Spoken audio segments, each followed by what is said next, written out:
Mari kita lihat Selat Hormuz. Di sini terletaknya Emiria Arab Bersatu, di sini Oman, dan di sebelah satu lagi ialah Iran. Sekarang pada peta ini, apa yang Anda lihat? Semua titik merah ini. Terdapat antara 16 hingga 32 pelabuhan yang dioperasikan oleh orang Iran. Sama ada di sini di Teluk Parsi atau di sini di Teluk Oman. Dan ini adalah beberapa pelabuhan yang akan cuba disekat oleh tentera laut dalam sekatan itu, betul? Betul?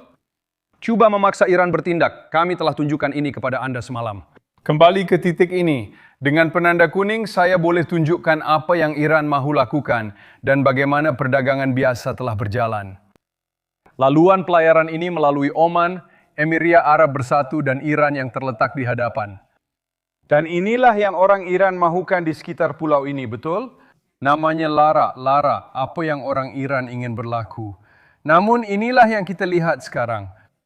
Titik sempit di sini di Selat Hormuz. Ada suasana di sana, ada beberapa kapal yang melalui kawasan itu. Apa yang kami coba tunjukkan di sini ialah 4 kapal yang berkaitan dengan China. Ada yang membawa minyak, ada yang tidak. Terdapat 4 model berbeza di sini. Dengan sekatan yang telah dibuat, mereka sedang menuju ke Pulau Larak, tetapi mereka berpatah balik. Perkara yang sama berlaku dengan 2 kapal ini, tetapi terdapat satu laporan pada waktu malam. Lawrence Simonetti dari Fox Business bercakap mengenainya. Ini adalah laluan Rich Starry, betul? Anda boleh lihat ia berwarna kuning. Kapal itu melalui sini, berhenti dan pada waktu malam melintasi Selat Hormuz. Itu adalah salah satu kapal sementara, sekatan masih berterusan. Lihatlah trafik maritim yang kami perhatikan. Nampak tak titik-titik merah dan hijau itu? Di skrin belakang, di sini adalah Oman, di sini Emiria Arab Bersatu, dan di atas sana Iran. Itu adalah pulau yang saya sebutkan di bahagian atas skrin. Semua yang Anda lihat berwarna merah adalah kapal laut yang mengangkut minyak atau produk petroleum. Semua yang berwarna hijau adalah kargo. Tetapi Anda boleh lihat kesesakan di sini di pantai Emiria Arab Bersatu dan juga di sini di pantai Oman. Mereka telah berhenti di sana selama beberapa minggu. Sekarang jika tentara laut Zilwa meminta sebuah kapal di laut, pada dasarnya beginilah keadaannya. Ini adalah peraturan laut sekarang. Anda mengeluarkan amaran, kapal itu dinaiki, dokumen-dokumen diperiksa. Jika mereka lulus, semuanya baik-baik saja. Jika tidak, kita mungkin menghadapi masalah. Kapal itu kemudian boleh dinaiki, ia dinaiki dan digeledah. Dan akhirnya, ia ditahan, diarahkan semula, atau akhirnya dilepaskan. Inilah undang-undang laut pada masa kini untuk tentara laut Zilwa. Kirk Lippold, bekas komander USS Paul, bersama kita sekarang. Tuan, suatu penghormatan menerima kehadiran Tuan di sini. Apa yang kita terlepas pandang dalam cerita ini? Apa yang masih belum difahami? Saya rasa gambaran keseluruhan, Bill, yang anda perlu pertimbangkan ialah tentera laut sedang mewujudkan sekatan di Selat Hormuz dan di pelabuhan-pelabuhan Iran. Ia adalah operasi yang sangat rumit. Ia memerlukan banyak kapal untuk melaksanakannya. Terdapat banyak kawasan darat, wilayah yang perlu diliputi. Dan jika kita mempunyai kekuatan yang diperlukan, sekiranya diputuskan, seperti yang anda sebutkan berkaitan dengan undang-undang laut, bahawa kita perlu menghentikan dan memeriksa kapal-kapal itu, menghantar pasukan yang bersedia untuk apa-apa situasi kerana kita tidak mempercayai mereka. Terutamanya mereka yang berasal dari Iran. Boleh saya tanya tentang semua kapal yang berada di luar sana selama berminggu-minggu? Macam, saya ada satu soalan bodoh, tapi bagaimana mereka mempunyai bekalan untuk menghadapi semua itu? Baiklah Dana, soalan yang bagus sebab ramai yang mempunyai bekalan yang terhad dan para kelasi sangat risau untuk memastikan mereka sentiasa cukup bekalan. Pemilik kapal sekarang tertanya-tanya, bagaimana kita akan mendapatkan makanan dan melakukan penyelenggaraan ke atas semua kapal yang sedang berhenti ini, yang menunggu begitu lama di Teluk Parsi dan juga di Oman.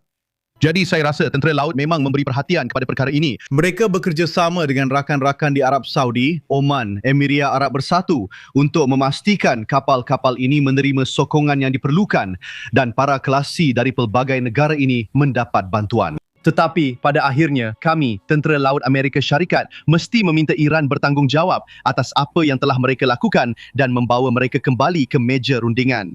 Teruskan tekanan ke atas mereka kerana ini akan menyebabkan rejim Iran menanggung kos sebanyak $13 bilion sebulan. Untuk memastikan kita dapat mengekalkan sekatan itu, mereka tidak menerima sokongan ekonomi, sokongan yang mereka perlukan. Ekonomi mereka sudah pun terhuyung hayang ketika semuanya bermula. Jadi walaupun terdapat kesan kepada semua kapal yang sedang menunggu itu, mereka memerlukan sokongan dan Amerika Syarikat bekerja melalui saluran diplomatik untuk memastikan perkara ini berlaku.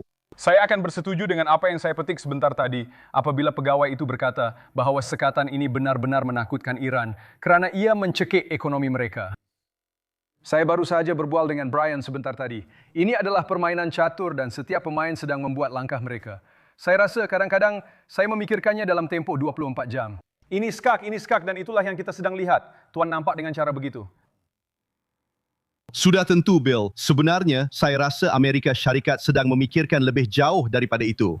Bukan sahaja tekanan segera sekarang, tetapi juga apa yang akan berlaku jika orang Iran benar-benar datang ke meja rundingan bersetuju dengan 4 perkara utama itu. Tiada program nuklear atau sentrifug, tiada sokongan kepada proksi, pembukaan Selat Hormuz dan terus menyokong perkara-perkara utama yang telah Trump tetapkan. Saya rasa apabila kita melihat semua ini, kita sedang cuba menjangkakan bagaimana kita benar-benar akan melaksanakan tindakan-tindakan ini dan menjadikannya kenyataan. Jadi ia adalah seperti permainan catur, tetapi juga merupakan permainan jangka panjang kerana pada akhirnya rejim Iran perlu dijatuhkan dan menyedari bahawa mereka tidak boleh dipercayai. Ini bukan lagi soal mempercayai dan mengesahkan. Ini tentang mereka telah berbohong, mereka telah menyembunyikan maklumat dan mereka telah membunuh selama 47 tahun. Tindakan mereka akan menjadi bukti apabila mereka tiba di meja rundingan. Ini juga adalah satu permainan berisiko, dan Presiden Trump semalam bercakap tentang negara-negara lain yang mungkin akan membantu. Sudah tentu, adakah Tuan menjangkakan Presiden bahawa negara-negara lain akan membantu dalam usaha ini untuk menyekat Iran dan negara-negara tertentu itu? Ya, negara-negara lain akan. Negara mana? Sebenarnya kita tidak memerlukan negara lain, tetapi mereka telah menawarkan bantuan. Kita akan biarkan perkara itu. Kita akan jelaskan perkara itu mungkin esok. Jadi itulah negara-negara yang sedang membantu. Tetapi apa pendapat Anda tentang China secara khusus? Dan bagaimana mereka boleh bertindak dengan orang Iran di belakang tabir? Tana, ada 2 perkara yang kita perlu sangat berhati-hati dengan China. Primeiro, eles os apoiaram militarmente. Ancaman terbesar yang masih berterusan ialah hakikat bahawa China mempunyai keupayaan peperangan siber yang luar biasa. Iran juga memilikinya. Mereka berkongsi sebahagian daripada keupayaan itu amat membimbangkan. Lembre-se, sobre o Estreito de Hormuz sedang dianggap sebagai laluan perairan antarabangsa dan dengan kebebasan pelayaran. Perkara yang sama sedang berlaku dengan China di Laut China Selatan, di mana Iran telah mengepung Timur Tengah dengan kumpulan proksi. China dengan melanggar undang-undang antarabangsa telah memiliterisasikannya. 9 dan tidak lama lagi 10 dengan Recife Antelo, 10 pulau di Laut China Selatan yang mampu memotong lalu lintas maritim di rantau itu. China memerhati tindakan Isewa dan dunia di sana. 4 minggu sebelum satu sidang kemuncak, ini perkara terakhir di sini. Saya tak pasti sama ada awak nampak Jerry Baker dalam Wall Street Journal semalam.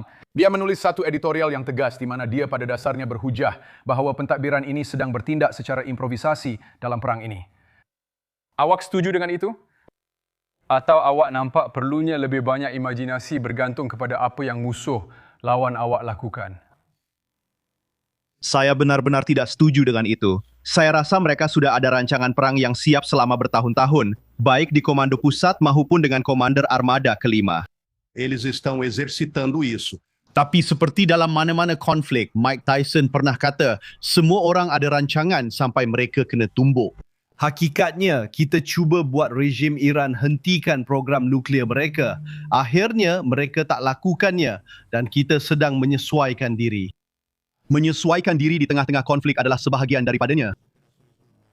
Anda perlu fleksibel untuk menyokong operasi yang sedang berjalan, tetapi juga berfikir secara strategik tentang kesan jangka panjang dan jangka pendek serta bagaimana kita berurusan dengan rejim itu. Memahami isu Selat. Selat Hormuz sejak awal. Saya percaya ada jangkaan bahawa perkara ini tidak akan berlaku dengan begitu cepat dan Iran tidak akan bertindak balas sebegitu, mengancam dengan periuk api, bot laju dan cara-cara lain. Tetapi kami menyesuaikan diri dengan sangat cepat dan berkata, baiklah, jika kamu mahu bermain, kami akan tingkatkan taruhan kerana kami mempunyai keupayaan ketenteraan. Keupayaan untuk mematikan semuanya, mencekik ekonomi Iran dan menghalang mereka daripada mengisi semula serta menyokong mana-mana pasukan mereka. Dan selain itu, memastikan ekonomi mereka membayar harga. Terima kasih atas masa anda. Terima kasih. Terima kasih kerana berkhidmat di bawah komando Eskol. Ya, terima kasih. Saya hargai anda menghubungi. Terima kasih banyak.